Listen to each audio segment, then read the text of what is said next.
ગુજરાત સરકારે 10,000 કરોડ રૂપિયાનું નુકસાનનું વળતર ખેડૂતો માટે જાહેર કર્યું હતું.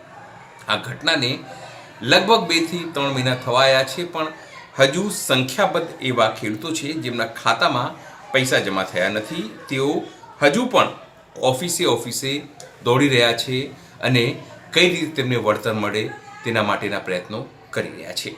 તે સિવાય હજુ સંખ્યાબદ્ધ ખેડૂતો એવા છે સીધી રીતે વાત કરીએ તો જેમાં સબસિડી જે તેઓ સાધનો ખરીદે છે તે સબસિડી નાણાં તેમના ખાતામાં જમા થયા નથી.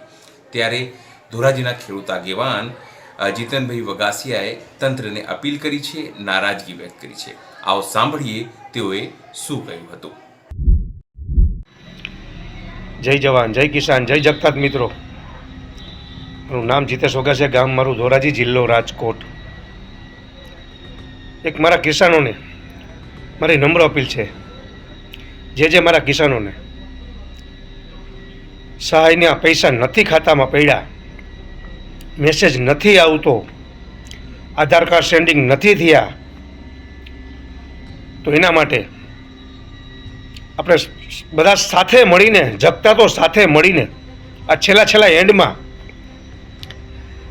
જે જગતા તો આપણા બાકાત રહી ગયા છે સહાય વખતે, સહાય બાબતમાં, વેચાણ બાબતમાં, મગફળી હોય, સોયાબીન હોય, અડદ હોય, કઠોળ હોય, તો તમામ કિસાન મારા ભાઈઓ અને મિત્રોને મારી નમ્ર અપીલ છે એક કિસાન તરીકે કે આપણે સાથે મળીને અધિકારીને મળશું કે કયા કારણોસર આ સહાય નથી આવતી.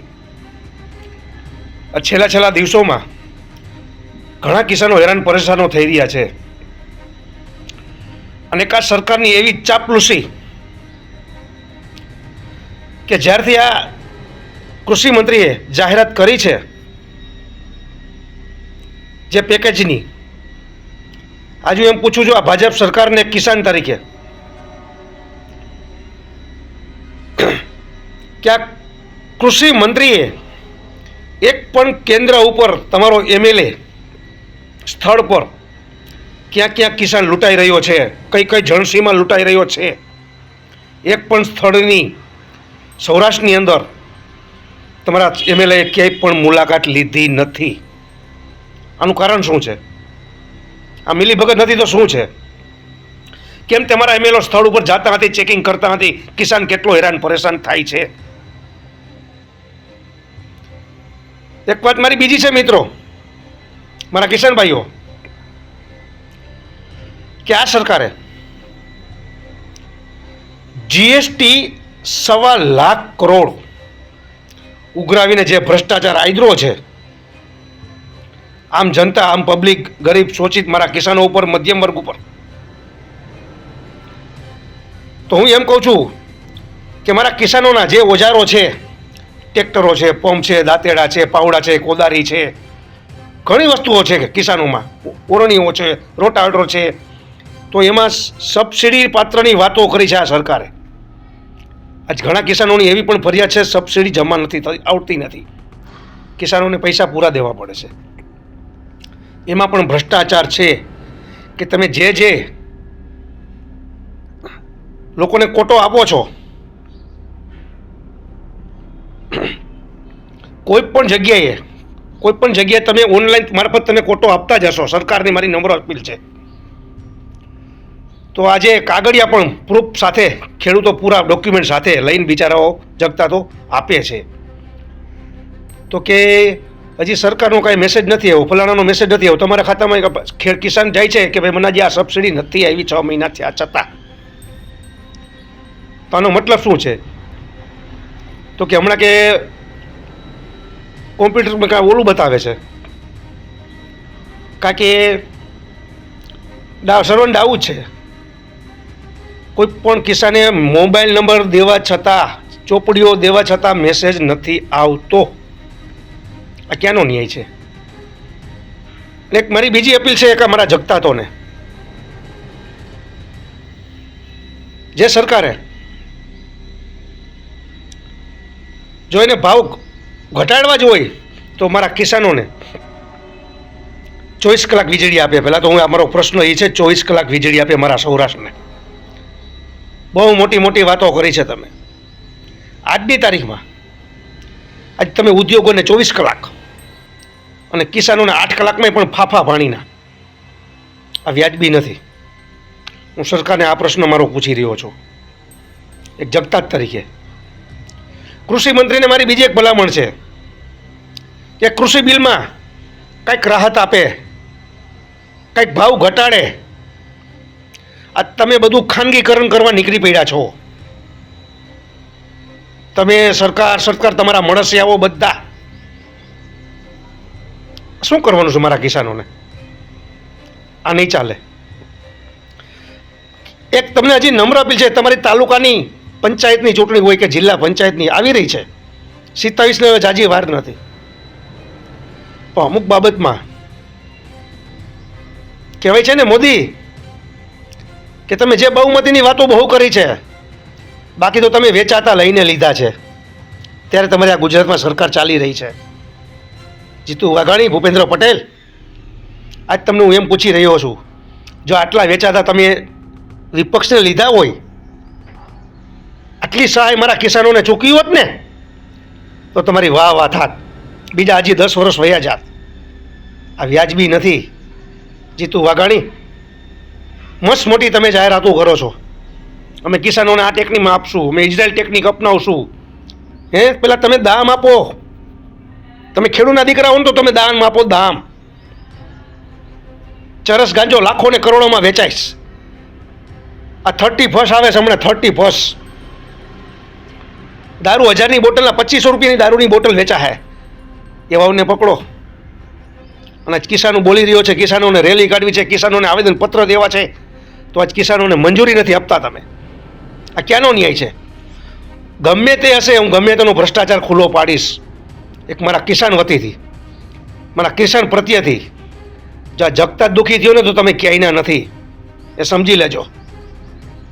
અમને કેમ મંજૂરી નહીં ભાઈ? તમે મન પણ અહીંયા ડૂમ બનાવો છો, ફટાકડા ફોડો છો, રેલીઓ કાઢો છો, તમારી વાહ વાહ કરવા તમે નીકળ્યા છો. આ રીતે તમને હું અમારા કિસાનોએ તમને મત આપી આપીને 30 વર્ષે તમે રાજ કરો છો એમ. આ એનું ઋણ ચૂકવો છો તમે અમને? અરે બાકી સહાયની વાત નહોતી મોદી સાહેબ, ભૂપેન્દ્ર પટેલ, જીતુ વાઘાણી. તમને હું પ્રશ્ન કરી રહ્યો છું એક જગતાજ તરીકે. તદંતર મારા કિસાનનું દેવું માફ થવું જોઈએ. આજ ગુજરાતે તમને ભરી ભરીને મારા કિસાનોએ તમને મત આપ્યા. આમ જનતા, આમ પબ્લિક, આમ સોચી દે ગરીબોએ, મધ્યમ વર્ગે અને 18 વરણમાંથી. આ તમે એનું ઋણ ચૂકવો મહેરબાની કરીને. આ ક્યાંનો ન્યાય છે? તમે તમારી સત્તામાં જ મસ્ત છો. જરાક તો વિચારો ગુજરાતની હાલત શું છે, કિસાનની શું હાલત છે, એવું તો વિચારો ક્યારેક. આ જણસી કેમ લણે છે, કેમ પેદા કરતો હશે? તમે 5-5 કિલો અનાજ આપો છો અને મસ્ત મોટી જાહેરાતો કરો છો. 80 કરોડને અમે આ આપી દેશું, 80 કરોડને આ આપી દેશું, આટલી રોજગારી આપી દેશું, આટલા પૈસામાં જનધન ખાતામાં પૈસા નાખી દેશું.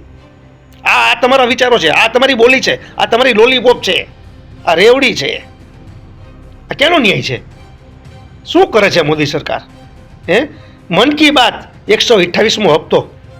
અરે મોદી સાહેબ, તમને હું એ પૂછું છું, આજ 22 હપ્તામાં તમે કેટલા કિસાનો વંચિત રહી ગયા છે કે આજે એક પણ કિસાનને હપ્તો નથી મળ્યો. નવા ખાતેદારોને 2019 પછી આવા કિસાનો પણ મારી પાસે કાગળિયાને ફરજિયાત લઈને આવી રહ્યા છે. આ સ્કીમ કેમ પાછી ચાલુ નથી કરતા? ક્યાં કારણે નથી કરતા? શું અધિકારીને ભ્રષ્ટાચાર કરવો છે? તમારા એમએલએને ભ્રષ્ટાચાર કરવો છે? નાફેડને ભ્રષ્ટાચાર કરવો છે? યાર્ડના સત્તાધીશોને ભ્રષ્ટાચાર કરવો છે? એપીએમસીના સત્તાધીશોને ભ્રષ્ટાચાર કરવો છે? આજ રાતનો ઠંડીનો પીએમ સાહેબ, કૃષિ મંત્રી, હું તમને પ્રશ્ન કરી રહ્યો છું. જે ખેડૂતો લાઈનમાં ઊભા છે, મગફળી કોઈને નાખવી, કોઈને સોયાબીન નાખવા છે, તમારા નાફેડના અધિકારીઓને જેટલો માલ લેવો હોય ને એટલાને જ મેસેજ મોકલે. જરૂર કરતા જાજાને મોકલે છે તો આ કિસાનો ખરે હું રજડી પડે છે રોડ ઉપર. જે ઓલા ભૂંગળાને કૂતરાને ઓલા ખૂટિયા હોતા હોય એ રીતે મારા કિસાનોની દયનીય હાલત થઈ ગઈ છે આવી ઠંડીની અંદર, અને વારો પણ નથી આવતો. તો શું કામ મેસેજ નાખે છે આ રીતના? એક આ તમારે નોંધ લેવાની જરૂર છે. શું કરે કિસાનો? બાર ગામથી આવે, ગામડાઓથી આવે, ક્યાં જાય બિચારા? આવી સરકાર તો મેં પહેલી વાર જોઈ કે કિસાન એટલો દુઃખી થઈ રહ્યો છે. હું એટલે જ મારા કિસાનોને, મારા જગતાતોને કહું છું કે હવે જેતી જાઓ મિત્રો, મહેરબાની કરીને. તમે કોઈ પણ બિલ તમે મંજૂર પાડો છો, બહાર પાડો છો, કિસાનો પ્રત્યે તમે સબસિડીની વાતો ઘણીઓ કરી છે, પણ તમે એવું વિચાર્યું કે નથી મળતી એનું કારણ શું? માલ વેચાઈ ગયો છે, નથી એના ખાતામાં જમા થતા એનું કારણ શું? અને હું તમે આધાર કાર્ડનો જ વાક કાઢશો? તમને બેંકની ડાયરી તો દીધી જ છે હરેક મારા જગતાતોએ, તો હું કામને તમે એના ખાતામાં ડાયરેક્ટ જમા નથી થતા પૈસા? બેંકની ડાયરી દીધી એટલે બધું પ્રૂફ આવી ગયું, હાથ બાર હાથ દીધા છે, આધાર કાર્ડ દીધું છે, તો સેન્ડિંગ કરાવો. વાહ ભાઈ વાહ, આવા નવા નિયમ કિસાન ઉપર નાખવાના છે? આ ક્યાંનો ન્યાય છે? એક હું મીડિયા પત્રકાર તરીકે, એક અમારી ચેનલના માધ્યમ તરીકે હું આ સંદેશો તમને પાઠવું છું. જય જગતાત, જય કિસાન, જય જવાન. ખેડૂતો મુદ્દે આપ શું વિચારો છો? તમારા મંતવ્યો છે અમારા કોમેન્ટ બોક્સમાં જરૂરથી લખજો, જેથી અમે ખેડૂતોના વિવિધ પ્રશ્નોને હજુ ઉઠાવી શકીએ. તે સિવાય અમારી વેબસાઇટ છે www.gujaratplus.in. તેના ઉપર પણ અમે સમાચારો લખતા હોઈએ છીએ, અપડેટ કરતા હોઈએ છીએ. ત્યાં અમારા જઈને તમે યુટ્યુબ વિડીયો પણ જોઈ શકો છો, સમાચારો પણ જોઈ શકો છો. અત્યાર માટે બસ આટલું જ. નમસ્કાર.